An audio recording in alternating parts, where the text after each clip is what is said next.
ইফতার। সাদ ইবনে সাদ রাদিয়াল্লাহু তাআলা আনহু বলেন, রাসূল সাল্লাল্লাহু আলাইহি সাল্লাম বলেছেন, লা ইয়াজালুন নাসু বিখাইরিন মা জালুল ফিতরা। মানুষ অতদিন পর্যন্ত কল্যাণে থাকবে যতদিন পর্যন্ত মানুষ তাড়াতাড়ি ইফতার করবে। অতদিন কল্যাণে থাকবে যতদিন পর্যন্ত মানুষ তাড়াতাড়ি ইফতার করবে। আবু হুরায়রা রাদিয়াল্লাহু তাআলা আনহু বলেন, রাসূল সাল্লাল্লাহু আলাইহি সাল্লাম বলেছেন, লা ইয়াজালু দীনু যাহিরান মা জালান নাসাল ফিতরা। দিন জয়ী থাকবে ততদিন, মানে সঠিক থাকবে ততদিন, দিন জয়ী থাকবে ততদিন, অর্থাৎ দিন নিজ স্থানে সঠিক থাকবে ততদিন যতদিন মানুষ তাড়াতাড়ি ইফতার করবে। ফেরেল ইয়াহুদা ওয়ান নাসারা ইউআখিরুনা, নিশ্চয়ই ইহুদি খ্রিস্টান দেরি করে ইফতার করে। সতর্কতামূলক, 1 মিনিট দেরি করলে এই কাজটা হবে ইহুদিদের।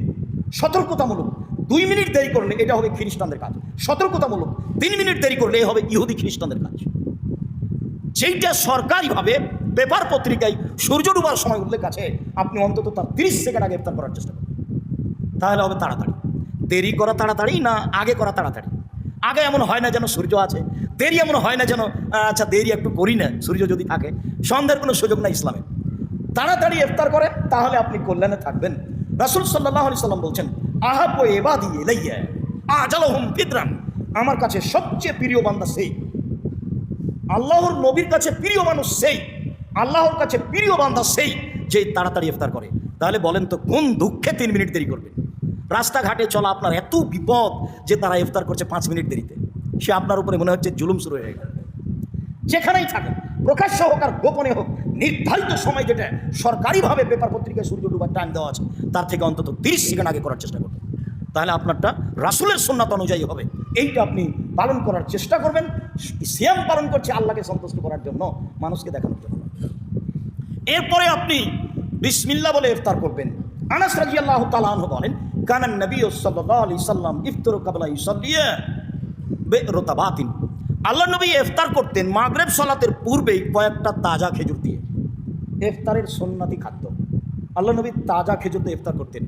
আজও বাংলাদেশে সহজ, টাকা বেশি লাগলেও তাজা খেজুর ঢাকাতে কিনে পাওয়া যায়, হয়তো বা রাজশাহীতেও যায়। তাজা খেজুর মানে গাছ থেকে নামালছে মাত্র, পেকে উঠেছে মাত্র।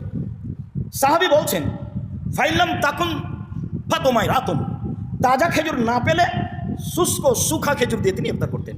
ফাইলাম তাকুন তোমায় রাতুন, যদি শুষ্ক সুখা খেজুর না থাকতো, বা হাসা হাসা ওয়াতিন মিন মাইন, তাহলে কয়েক অঞ্জলি পানি পান করে নিতেন।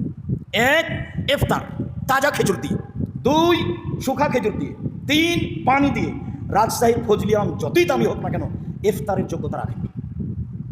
আঙ্গুর যত দামি হোক না কেন অন্তত ইফতারের যোগ্যতা রাখেন। পৃথিবীর যে কোনো ফল সে যতই সুস্বাদু যতই দামি হোক না কেন ওদের ইফতার করা সুন্নাত নয়। তখন পানি, যখন কিছু নেই তখন কি করবেন? যা আছে তাই।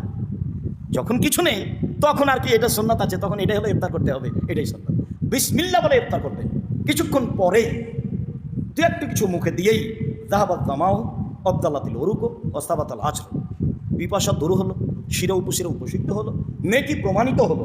এই দোয়াটা রাসূল সাল্লাল্লাহু আলাইহি ওয়াসাল্লাম পড়তেন, আল্লাহুম্মা লাকা সুমতু ওয়া আলা রিজকিকা আফতারতু, তোমার জন্য সিয়াম থাকলাম আর তোমার রুচি দিয়ে ইফতার করলাম। অর্থ কিন্তু খুব সুন্দর, কিন্তু হাদিসের সূত্র ঠিক নয়, এই জন্য বলা যাবে।